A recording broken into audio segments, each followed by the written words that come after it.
Bonjour, chers élèves. Alors, on va corriger, en fait, dans le corriger, on va discuter un peu des réponses des pages 11, des pages 14, des pages 15 du document sur les sols. Donc, je vous laisse le temps de sortir ça. Je ne vais pas vous montrer textuellement quelles sont les réponses, mais on va quand même en discuter ensemble. Fait que vous pourrez mettre la vidéo sur pause, puis ça va vous permettre de peut-être noter certains petits trucs. OK? La première affaire qu'on va regarder, c'est que ici, là, dans le test des sous-vêtements qu'on vous disait, on vous parlait du labourage des terres. OK? Donc, on vous expliquait pourquoi une petite culotte qui a été enfouie dans un sol labouré n'a pas subi autant de décomposition que les autres.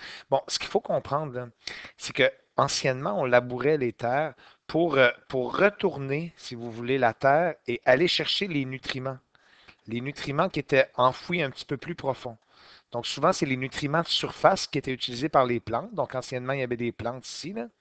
Puis, mais une fois qu'on coupe les plantes, ben, les nutriments à la surface sont utilisés. Donc, on retourne la terre, puis ça permet de la rendre plus malléable, puis plus, de l'aérer, si vous voulez, puis qu'elle puisse absorber l'eau d'une façon plus efficace. Mais le problème avec ça, c'est que quand on fait ça de façon industrielle, maintenant, ça, c'était anciennement, évidemment. Puis maintenant, on fait ça avec de la machinerie lourde.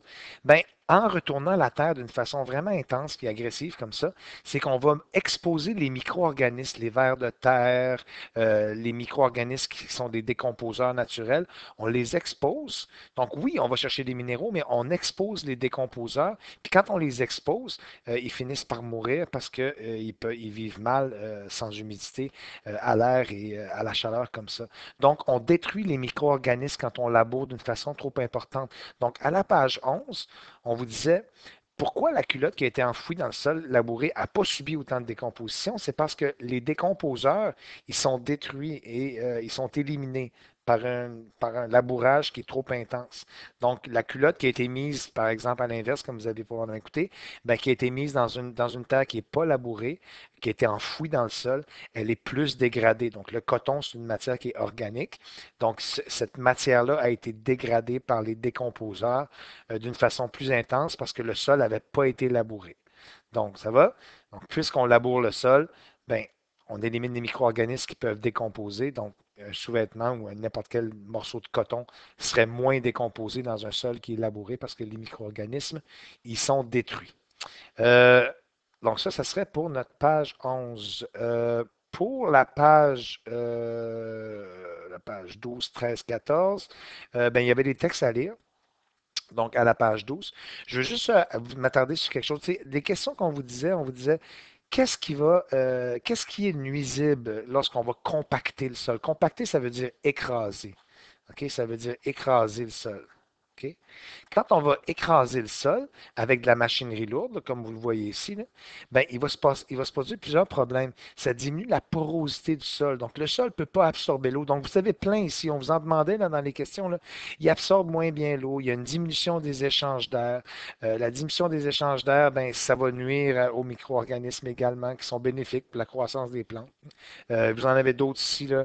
On vous dit que, bien évidemment, ça empêche la croissance des racines. Ils ne parviennent pas à absorber correctement l'eau et les nutriments. Donc, il y a un taux de germination. La germination, là, vous avez la définition juste ici, là. La germination, c'est juste le développement naturel d'une plante à partir de la racine jusqu'à ce qu'elle devienne adulte. Bien, adulte, qu'elle devienne mature.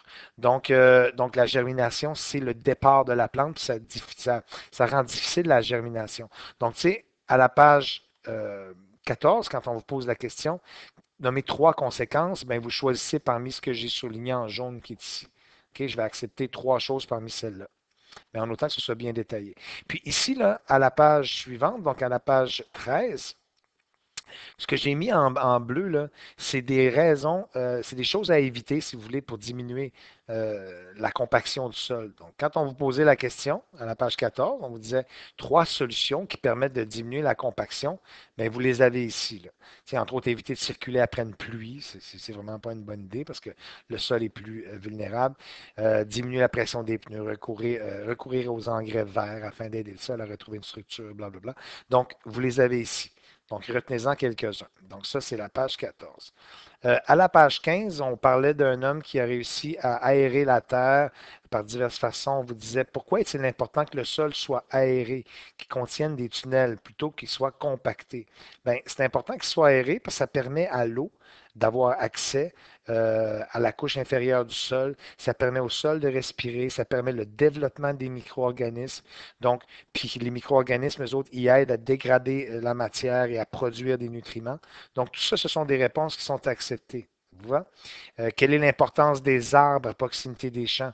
Bien, les arbres, ils créent de l'ombre, entre autres, mais ils vont aussi créer un réseau racinaire, des racines, qui vont garder le sol en place, qui vont empêcher le sol de s'éroder.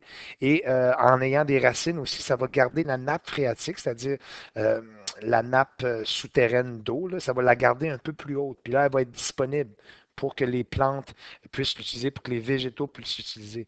Donc, l'importance des arbres, c'est ça. C'est un réseau de racines qui maintient le sol, qui évite l'érosion, ça crée de l'ombre, puis ça maintient une quantité de nutriments puis de minéraux à la surface du sol. Pourquoi les insectes sont-ils importants pour le sol en agriculture? Bien, ils sont importants justement parce que, comme je l'ai mentionné tantôt, c'est eux qui vont décomposer la matière organique pour en faire des nutriments qui, eux autres, peuvent être utilisés par les plantes. D'accord? Donc, ayez quelque chose qui ressemble à ça. Si vous avez ajouté d'autres choses qui est valable, je vais l'accepter, en autant que ça provienne de votre visionnement de la courte vidéo qui est là. Ça vous va? Merci.